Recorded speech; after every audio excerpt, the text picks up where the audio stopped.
Hello and welcome back to the channel. Today I'd like to spend a little bit of time talking about one particular Criterion release.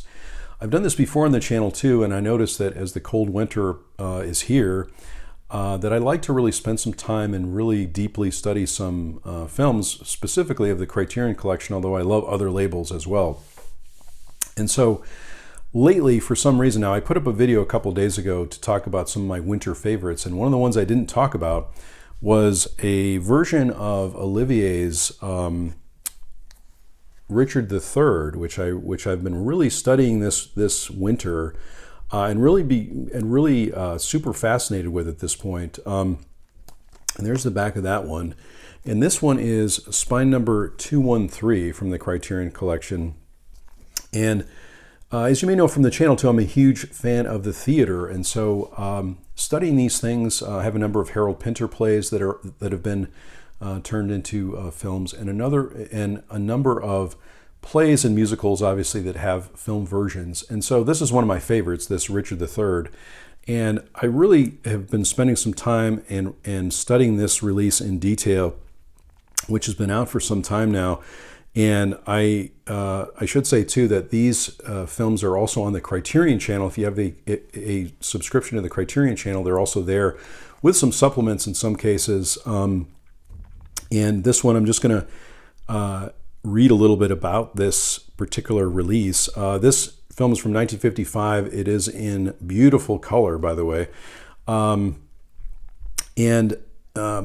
Maybe I should also say too at the beginning that, you know, obviously Shakespeare is challenging for anyone to really understand and get into, but I really enjoy the challenge of watching this film, and really I feel like it's a film that I could study over the years and learn new things about. I recently also watched Hamlet, which is on the Criterion channel, Olivier's version of that. I don't have the DVD set with Hamlet, Richard III, and Henry V, which I know has been out of print for some time now, but I'm looking around for that. I notice also that when I get into these types of films, I tend to really get into it and really want to search for film versions of Shakespeare plays. So I've been looking around for those. So if you have a favorite film version of a Shakespeare play, I know obviously Kenneth Branagh has been doing those for a while. He did a version of Henry V and Hamlet, and I have a digital copy of his version of Hamlet, which is very good. But if you have any favorites, I know there were here in the U.S. there were some versions I think that were shown on PBS, the public broadcasting network here in the U.S. Years ago, of course. And I think those have some physical media releases. But this is a great. I think this one also in the interview with Olivier, this was really one of his most popular versions of a Shakespeare play on film. I'm just going to read a little bit of the back of this because Richard III is a very complicated character, and I'm not really going to go into all the details here, but he's basically a very conniving, manipulative character, and he does such a great job in this movie playing Richard III. Olivier also talks about in the supplement here approaching his characters from the outside in. Sometimes in the U.S. actors, I guess actors all over the world may do this too, might approach a character from inside. And in this particular case, Olivier talks about the fact that he liked to have the limp and the nose and some other characteristics that really got him into the character. So on the back, though, it says Olivier is diabolically captivating as Richard, Duke of Gloucester, who, through a series of murderous machinations, steals the crown from his brother Edward. So it's kind of a really intertwined story of these manipulations and evil doing by Richard III because he really wants to be the king. So, and that's the basic story. Now, sometimes also with Shakespeare in particular, this is also true for Chekhov and other plays that are turned into films. Often I will pick up the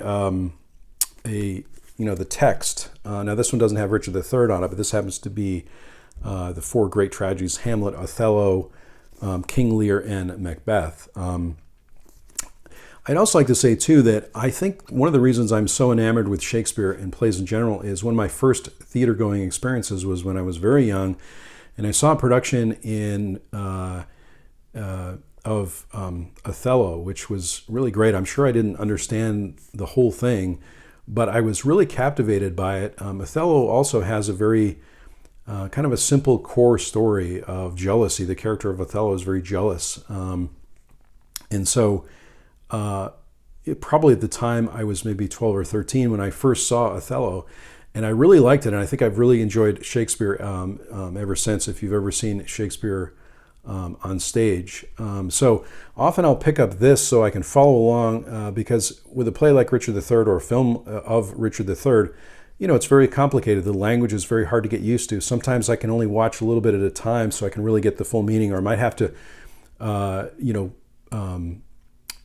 reset the video to, to watch it again, or, rewind it a little bit just so I can understand a certain part of the film. But this particular release has been very fascinating to me, and I highly recommend the audio commentary on this by playwright and stage director Russell Lees and John Wilders, the former governor of the Royal Shakespeare Company.